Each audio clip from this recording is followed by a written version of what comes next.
Hello and welcome back to another video on Life Afloat. If you're thinking about or are in the research stages of buying yourself a canal boat, then this video is certainly for you. I will be sharing with you all the things you need to know and think about in the search for your perfect boat.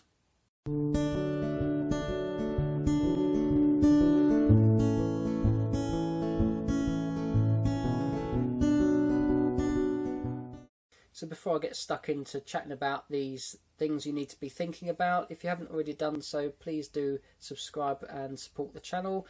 Hopefully the very fact that you're watching this video about buying a boat means you are interested in boats and boat life, which is what my channel's all about. So please do subscribe and hit the notification bell so you're notified every time I upload a new video.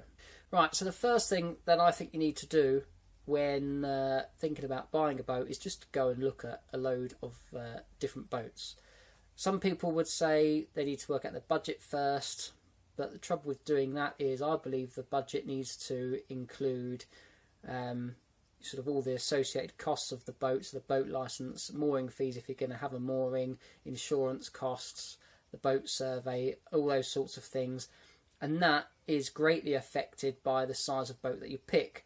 So by going to look at the boats first, you'll get an idea of the size of boat that you want, and then you'll be able to work out your budget a bit more accurately and allocate certain amounts of your budget to cover those costs.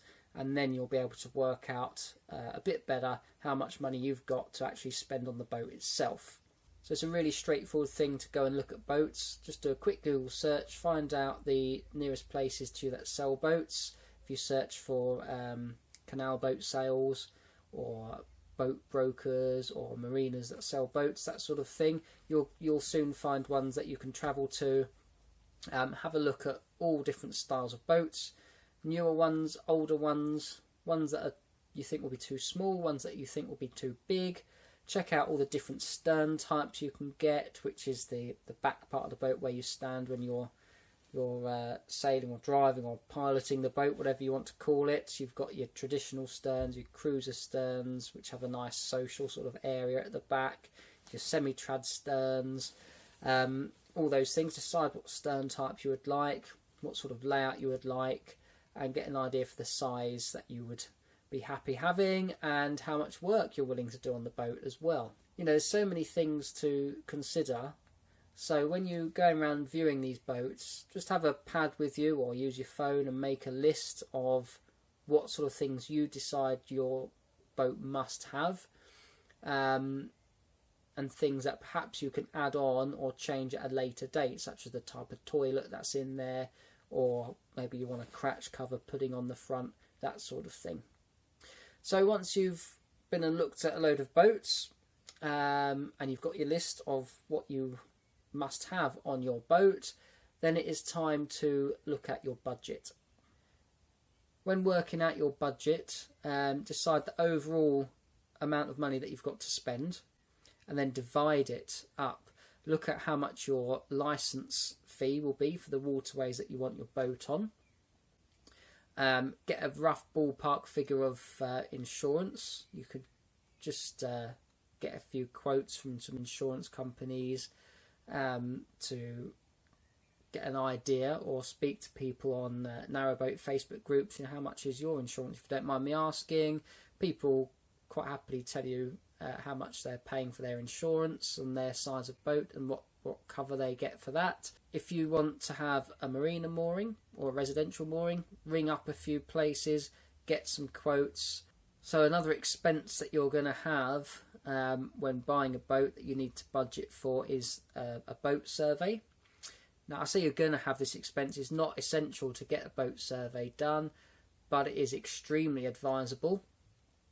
A proper boat survey, an out-of-water boat survey, is going to cost about, well, £500 to £800. You've got to cover the cost of the boat being taken out of the water to have the survey done, and then having the survey done itself. So generally you'd only get a survey done on a boat that you are seriously considering putting an offer in on, because it is an expense, but the survey will then give you a tool, as I say, to negotiate the price. So once you've sort of worked out, as I said before, the size of the boat, and you've allocated certain amounts to the various expenses, your mooring, your licence, your insurance, a survey, and any work that is due to be done, such as the blacking on the hull, then you are going to be able to work out how much you've got left in the pot for the boat itself. Okay, so now you've worked out your budget, you know how much you need to allocate to certain things, and you've got the amount of money that is available to you to spend on the boat itself. It's time to go back and look at some more boats. This time it's a bit more fun because you know roughly what you're looking for, what you want from your boat, and potentially you're in the position now where you can say, right, I really like this boat, let's arrange for a survey to be done, and take a massive step forward towards purchasing your boat.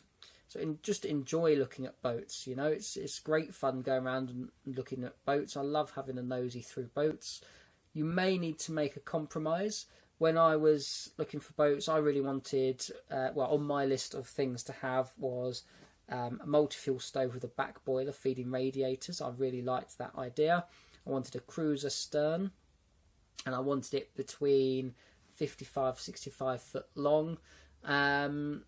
So I've got a 61 foot boat with a multi-fuel stove, with back boilers to the radiators, but it's a traditional stern. So I didn't get my cruiser stern, but when I stepped onto the boat, it was immediately, it sort of felt like a comfortable place to be. I could see a lot of potential, and so I was happy to make that compromise. So be prepared to compromise on certain things. There will be things perhaps you are unwilling to compromise on, and that's fair enough.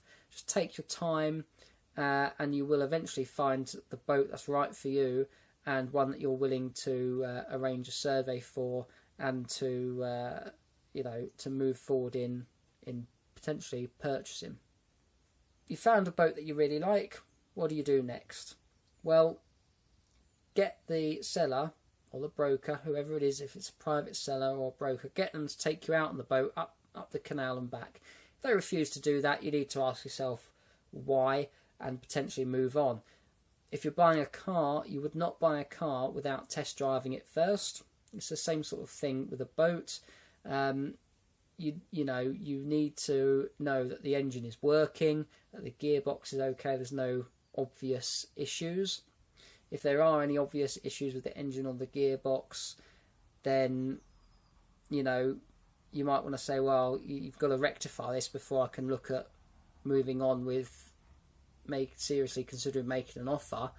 Or maybe the price of the boat is low enough. Maybe they're aware that there's issues and they've priced it lower, and it's a bit of a project boat, and you're happy with that, and you are happy with sort of the potential expense that will entail in sorting out. But very, very important, get them to take you out on the canal so you can see how the boat actually performs when it's underway.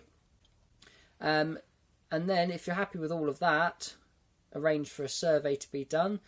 As I said, it's not essential, absolutely advisable to get a survey done to highlight any issues and use as a negotiation tool with the seller.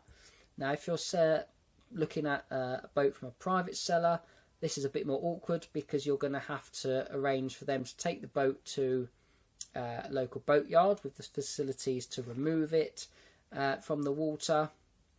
Or you could just get a surveyor to come down where it's moored up and do an in-water survey, which is better than no survey at all, but not that advisable because you really want the hull to be looked at. You don't want to have to take it out for blacking and find that it needs overplating. It's going to cost thousands of pounds to get that done. So out-of-water survey is best.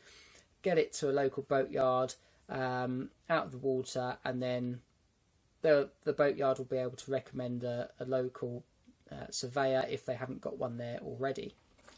If you're buying from a broker or a marina, it's likely to be a lot more convenient. They may well have the facilities there to take the boat out and have a surveyor on site if they sell a lot of boats.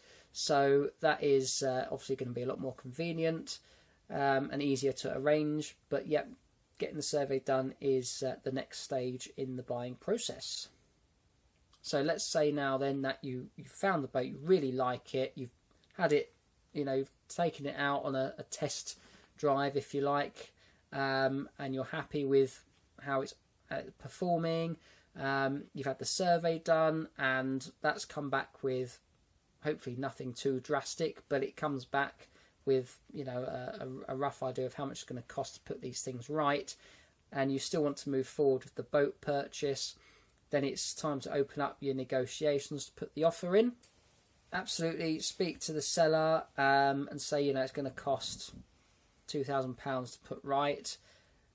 I'd potentially ask, maybe £3,000 off. Depends on what they're pricing the boat at. If they're aware that it needs all this work and it's priced appropriately, you can try your luck by offering a lower price. But if it is priced appropriately given the work that is needed, then consider your offer a bit more carefully. If you think it's priced a bit too high based on the other boats that you've seen previously and the work that it needs doing, then absolutely put a lower offer in. Use the survey as a tool and say, look, it's just not quite worth that price for what the work, for the work that's needed. So I'll offer you this based on the survey, and hopefully where it's at, having the survey done, the work can be done there on the boat, getting it rectified as well. So fingers crossed that the seller is happy with your offer, or has come back with an offer and you've negotiated a price that everybody's happy with. You essentially then buy the boat and get the work done. Happy days. It then belongs to you. You can get your license sorted out with the Canal and River Trust before it's put back in the water.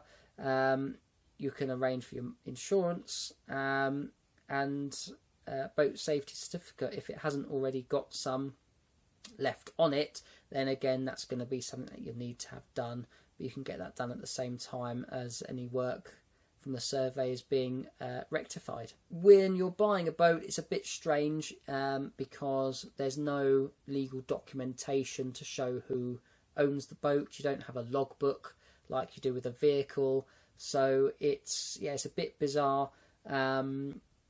So you've got to have a bit of element of trust in the seller, but obviously the seller is going to have keys for the boat. There is hopefully some sort of paperwork history from old blacking receipts or work that they've had done on the boat previously. I know with Round the Bend we've got a folder of old paperwork and old licenses and that sort of thing. So hopefully there'll be some sort of paperwork trail for things which suggests that they own the boat.